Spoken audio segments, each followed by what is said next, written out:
som sari kum rung no ho a zum tu chu Giêsu pathian asina rak chau langi Giêsu din ti pilin na kham na pi Jang kharau mai an rak kau na kum thongi Ni hin kum som ma thin na jubilee kan pa som ma tiang lam mu sak tu Giêsu pathian chu lor chinu Tam chat na zai tin sung ve kan lam la ye ser du maya Salo na in sa tu na ni Say a an re lau mi long chu Long san kai bi a si a di long pi chu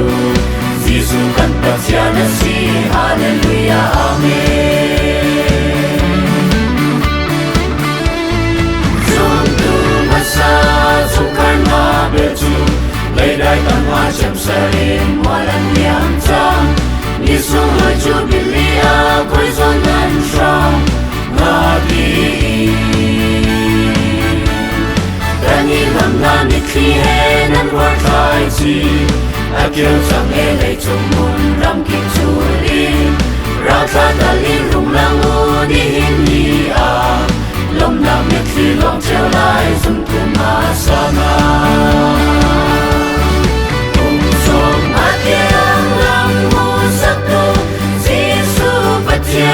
Chu lor chinu Tam chat na zai tin sung he kan lam la ye ser du maya Zai o na in sa du na ni Say a an re lau mi long chu Long san kai bi a si a di long pi chu Giêsu kan pathian a si hallelujah amen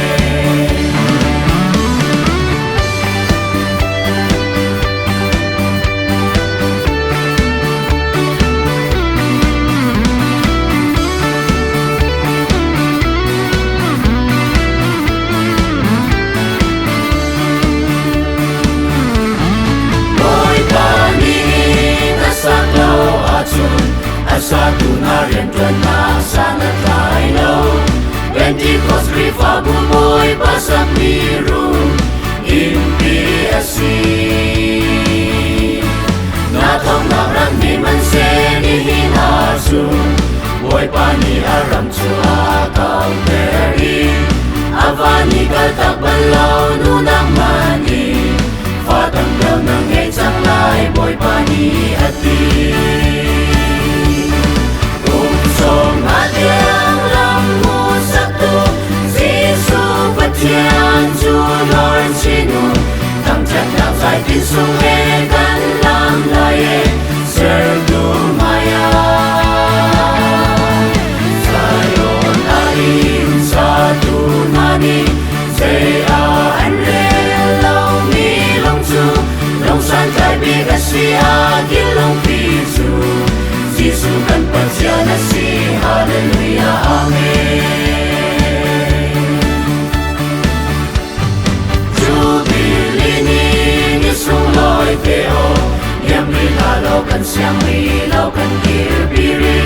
Lom ya chim le voi song a dar kin kan tu Lung zor e Tera fa le a tu tau na u si lo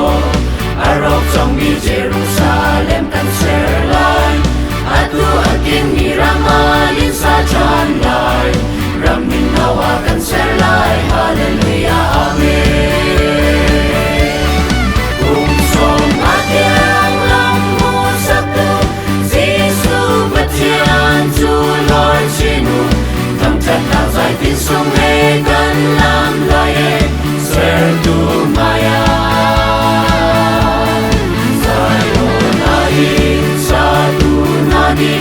Say a an re lau mi long chu Long san kai bi a si a kin long pi chu Giêsu kan pathian a si hallelujah